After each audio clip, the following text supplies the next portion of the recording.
On the Caribbean Sea, a happy family is having a wonderful vacation together on a yacht.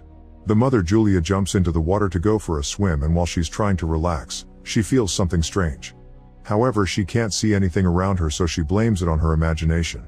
Seconds later, the strange feeling returns. She still can't see anything, but this worries her, so she starts swimming back to the yacht.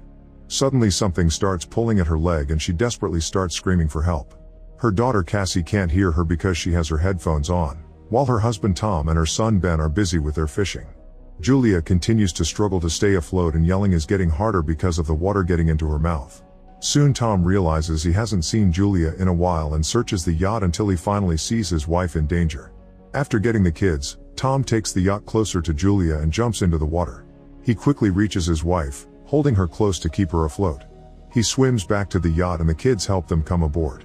The family comforts Julia, who doesn't know what happened, and blames it on a current. That night the family celebrates Ben's birthday with gifts and a cake. Cassie gets a call from her boyfriend, so she goes outside with a laptop to talk in private. He shows her that huge thunderous clouds have appeared above the city before the video call glitches and freezes.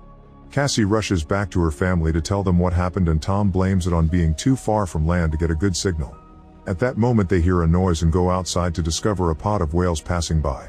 Tom explains that whales follow the Earth's magnetic field, but when storms cause abnormalities, the confused whales follow the storms to the coast instead. Suddenly the yacht shakes, making Ben fall. Tom is worried that something may have damaged the yacht, so he goes diving to take a closer look. After a few seconds of searching, Tom resurfaces with a cut on his shoulder. Julia stitches the wound while Tom explains that he felt something behind him, and when he turned around, he got cut by the propeller. Whatever was swimming near him was really big, but he couldn't see it. What Tom did find was severe damage to the yacht, so they need to call for help. Julia repeatedly tries the yacht radio while Cassie keeps looking for a signal on her phone to no avail. Suddenly she's startled by a strange creature, but it's just Ben playing a prank with a mask. Eventually the yacht stops working and is stranded in the middle of the sea. Julia finds a voice on the radio, but it's all indistinct noise. Tom says they have enough water and food for 4 days, so they'll have to wait for a fishing boat to pass by. Suddenly the radar detects something nearby and the family hears a strange noise. They rush outside and are shocked to watch several meteorites landing on Earth, making huge impacts as they crash. A meteorite falls into the water nearby, so Tom rushes to force the yacht to move again. As the engine struggles to move ahead, another meteorite falls and hits the area. The family holds on to each other in fear, and Tom notices that the balls of flame aren't meteorites, they're satellites. Then Ben points at some smoke coming out of the yacht. Tom takes a look and confirms the engine is fried. The wind is starting to pick up, so the family hides inside, not noticing that the compass is going crazy. The yacht starts shaking and Ben falls again, getting hurt in the process. As the waves crash against the yacht, Tom struggles against the wind to get the life jackets from a box outside and brings them to the family. At that moment the power goes out, so Tom moves fast to press a button on the power box. When the lights return, Ben notices that Julia's nose is bleeding. As Julia starts getting dizzy, Cassie runs to the sink to throw up. Tom keeps trying the radio to no avail. Suddenly the family hears a high-pitched noise and the wind gets worse. Julia tries to keep the doors closed, however a hatch still opens and soon the wind is breaking the windows. Tom lights a flare before darkness takes over. The next morning the family wakes up and they're shocked to realize they survived the storm, although the yacht is mostly destroyed. The family goes outside only to discover that all the oceans in the world have disappeared and now the yacht is stuck on land. After staring at the desert in shock, the family tries to think of what to do. Cassie looks for a signal but nothing happens, and Ben plays with 2 dead crabs. Tom checks the compass and notices that the poles have been reversed. Last time this happened was more than 700,000 years ago. Cassie has a breakdown when she realizes her boyfriend must be dead and rushes to hide, kicking her mother out when she tries to comfort her. While Julia and Tom check what supplies have survived the crash, Ben ties his birthday balloons to a rock to hopefully get the attention of other survivors. Next Tom tries the radio again and gets in contact with a man named Now, the captain of a submarine. His vessel has also gotten stuck on land and he confirms that the magnetic poles have reversed, causing the ocean to retreat and submerge the mainlands. Now hasn't found other survivors and says that most communication systems are down. Since there are occasional systemic movements, he's concluded that the poles will reverse again and the seas could return in a week. Now advises the family to climb as high as possible because things will get violent when it happens. His partner died during the crash and the submarine has room for 3 people. Julia and Tom convince him to save their kids, so he gives them his coordinates. Tom calculates that it'll take them 2 or 3 days to find the submarine, so he tells the family to have a good night of sleep because they'll leave early tomorrow. The next morning the family is packing their supplies when Tom sees something moving nearby.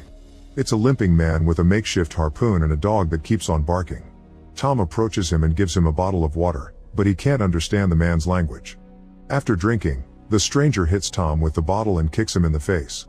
A terrified Julia comes running, but it's too late. The guy is already stabbing Tom in the stomach with the harpoon. Tom's body twitches for a few seconds before the guy cuts his throat too. Next the man starts chasing after Julia and even throws the harpoon, which only cuts her shoulder. This doesn't stop Julia from rushing to the yacht and getting to her children, telling them to hide while she locks the doors. The siblings get inside the sofa and Julia gives them the flare gun before grabbing a knife and hiding in the bathroom. The man pounds on the door until he manages to open it and bursts inside. He grabs some food and starts searching the yacht, eventually going to the bathroom. Julia manages to avoid him by climbing out through a hole in the wall. The guy looks out and doesn't see her, but when Julia tries to sneak away, the dog starts barking at her. Suddenly it tackles her to the ground, leaving Julia no choice but to kill it with the knife. The stranger hears the dog whining and comes out to find its body, causing him to have a breakdown. Meanwhile Julia sneaks around the yacht and climbs to the top so she can get back inside through the broken window. Unfortunately the man finds her first and knocks her down with a punch. Julia holds on to the furniture as he tries to drag her away, and in the struggle she manages to kick him off. Then the guy steps on her wrist to make her drop the knife. He grabs her by the hair and smashes her face on the floor before throwing her on the sofa to start choking her. The kids have been watching everything and can't take it anymore, so Cassie comes out and shoots the man with the flare. A fire immediately starts spreading through the yacht so the kids run out, but Julia goes back to kick the man in the face and grab the map with the coordinates plus their bags. Ben and Cassie cling to their father's body and soon Julia joins them so they can all say goodbye together in tears. At that moment the creepy man comes out of the yacht, so the family starts running away while the yacht blows up in a big explosion. Sometime later the family stops at a small waterfall to rest. Cassie wonders if the crazy man came to them because of the balloons, which makes Ben feel guilty. Julia assures her son that it wasn't his fault and urges the family to keep moving since the strange guy is still following them. At a small pond, Ben is fascinated by the body of a hammerhead shark. At that moment Julia sees the man about to reach them, so the family starts running again. They go down a dune and discover a bunch of toxic waste, so they have to run around it carefully. Moments later, it appears they've lost their pursuer. As they continue to travel, they keep seeing other things stuck on the ground like big dead sea animals and all the plastic from the bottom of the ocean. When Ben starts to slow down, Julia notices he's on the verge of dehydration and stops so everyone can rest. To her horror the water bottle is almost empty and Cassie realizes she mustn't have closed it well. Julia yells at her for being careless but Cassie says it doesn't matter because there's no way they'll survive this anyway. After a long argument full of screaming, the family keeps moving. Eventually the group finds a crashed plane and is startled by some sudden movement, but it's just birds. The family decides they'll spend the night inside the plane. They share a snack and Julia is heartbroken to find a family picture inside Tom's jacket. Cassie asks for the story of how her parents met, so Julia shares how Tom went to the hospital she worked at and became her patient. He declared his love for her with flowers and a beautiful poem. In the middle of the night, Cassie leaves the plane to relieve herself. Suddenly the creepy man surprises her from behind, but Julia jumps on him first and repeatedly stabs him with unleashed grief and fury. Cassie has to help her calm down with a hug. The next morning, the body is covered in fleas. The family notices it has many bite marks, so there must be some animal hiding in the area. After the group leaves, a bunch of crabs come out of the man's mouth. A few hours later Julia and Cassie stop to look at the map, but Ben just keeps walking even when Julia tells him to stop. He desperately buries his face in a pond to drink and Julia quickly pulls him back, explaining that unknown water could make him sick. The family keeps on traveling and has to cover their heads to protect them from the scorching sun. Ben is starting to feel dizzy, so when they discover a bunch of old chairs, Julia and Cassie use them to improvise a shelter. Julia gives Ben a medicine injection and they agree to spend the night there. Early in the morning, Julia wakes up because she hears a weird sound. She leaves the shelter to investigate and is shocked to discover a swarm of crabs coming closer.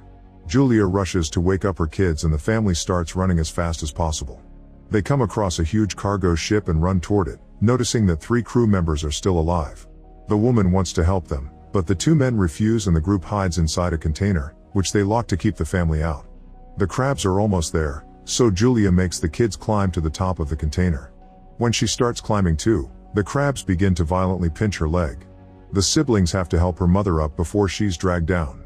There's a hole on the side of the container, so half of the crabs go inside. The crew members open fire, but there are too many critters. Soon the crabs overpower and kill 2 of the workers.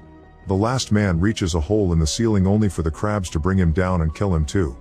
Afterward, Julia bandages her leg injury and passes out. Sometime later she wakes up in a sandstorm and finds herself alone. She panics as she comes down to look for her kids, although first she grabs the dead woman's weapon. Hearing her mother screaming, Cassie quickly comes back and explains that they went out to look for help, but they didn't find anyone. Then they reunite with Ben, who's found an open container they can rest in until the storm is over. Julia uses Tom's lighter to cauterize the wounds, which is incredibly painful. Once the storm is over, the family finds a bunch of water bottles in another container. Next they check on the bodies and discover a radio plus a gun. Julia calls Now and informs him she's lost the map. In return, Now reveals he's been attacked by arthropods, which are creatures from the abyss.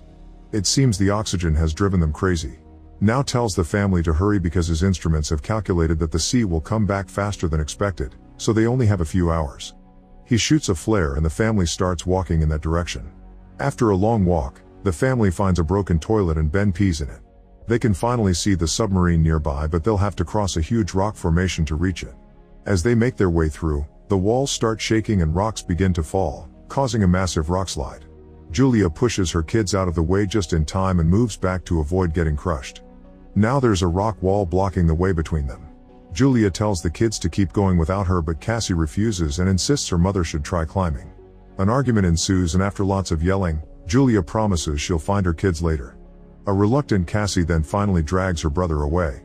The kids climb the rest of the rocky formation and run toward the submarine, only to find Now bleeding outside. He explains it's over for him so the kids can take the submarine. Realizing they'll have an extra spot, Cassie runs back to find her mother.